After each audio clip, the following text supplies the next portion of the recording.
The main focus in my guard, the number one job, the number one mission initially is to have the guy in my full guard broken down.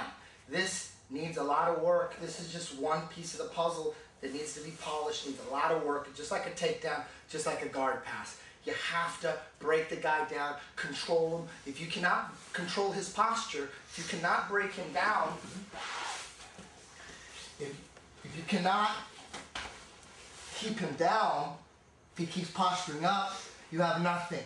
Then you must resort, if you cannot break him down, you must resort to either double wrist control guard and start playing this and start throwing wild triangles up that hit at a very low percentage. You have no control of his posture, so if you throw a triangle, he can posture up out of it, and he can punch you. If he has his posture, he can punch you. So if you don't have control of his posture, you might have to abort. If you don't have a chin, if your chin is weak, you don't want to play double wrist control guard if your chin is weak, because he can punch you here. Minotauro is great at this, but he's very strong in the chin.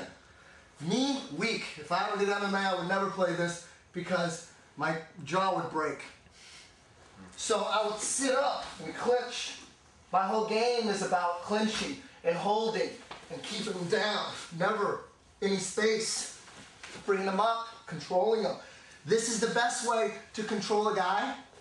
Right here, both your arms around his head, crossing your feet. This is the best way.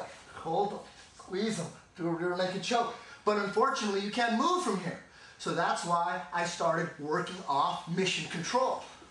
This is mission control here. Now his posture is broken. And again, this position, like all the positions that I will be running over, they need time. You need to spend serious time developing each position. From here, I have a free hand to make things happen. From here, again, I'm squeezing. I got my right foot on his hip, and I'm squeezing. Wrist to ankle. You're not grabbing your foot. Initially, you might. If you break him down, sometimes I just do this, and I'm holding on. Then eventually I'll move into position. Sometimes I'm like this, just catching my breath, trying to regroup, and then eventually, then I'm here. Then I know exactly where I need to be. I'm squeezing my knees together the whole time. A lot of people try rubber guard and they get to mission control and they go, my guard always gets passed. Because the legs are loose, it's so easy for people to slice their knee through. They slice their knee through, pass. That happens all the time. So it's very important, once you break them down, always squeeze or always squeeze. I mean, there's never any looseness. You must develop squeezing endurance. Something else that you need to develop. So from here, when I'm in mission control here and he's completely broken down, there's no way he's going to be able to punch me and hurt me. It's impossible.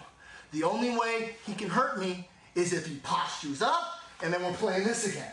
Now he can hurt me. But in mission control, can't punch me. My forearm is in his neck, in his collarbone. It's not over the top. It's never over the top. It's in his collarbone. Leg curl, this is coming down, and we're here. My elbow's coming into his collarbone, squeezing my knees together. Now I assess the situation.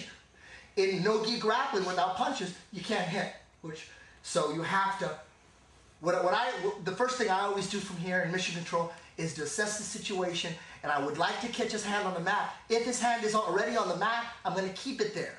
Very important. Either I want his hand on the mat in the guard, so I'm thinking either his hand on the mat or his elbow right here, so that I could start attacking, right, his arm. So I either want this or this. That's all I want.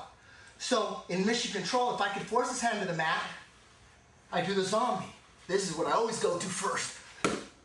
And once that hand's on the mat, I'm going to keep it there by hugging the knee. Now this is the most important position that no one really has gotten yet. BJ Penn's been playing a little rubber guard, but he's not hugging the knee. Once you keep the hand on the mat, you're hugging the knee to keep the hand on the mat and from keeping him from pulling out.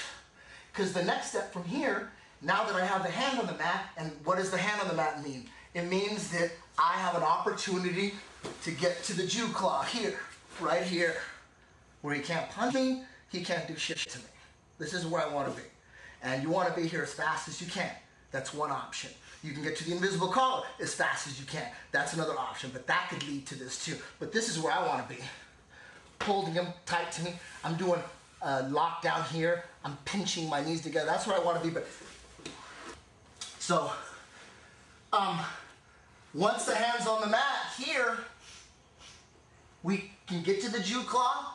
We could also get to Shigeki's favorite.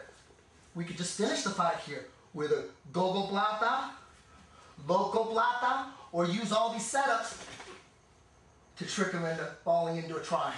It's all right there. But I like to clear the neck, get over here as fast as possible. Why do I want to get right here?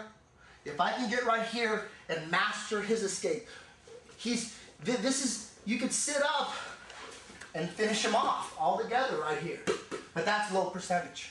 You got to catch him tired. He's going to freak out. If he gets caught in the Jew claw, he knows that if he sleeps for 1 second, I'm going to sit up and finish him right here. So what he's going to do, either he's going to try to power up as fast as possible, which I try to control him back down right here.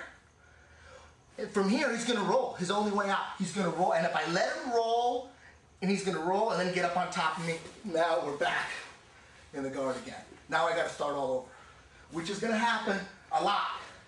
But if I master his escape, if I know he's going to escape, and I'm squeezing here, I'm squeezing my knees together, upward motion on his elbow, downward motion on his shoulder, controlling his wrist here, pulling him towards me. He wants to roll, I'm going to slow him down.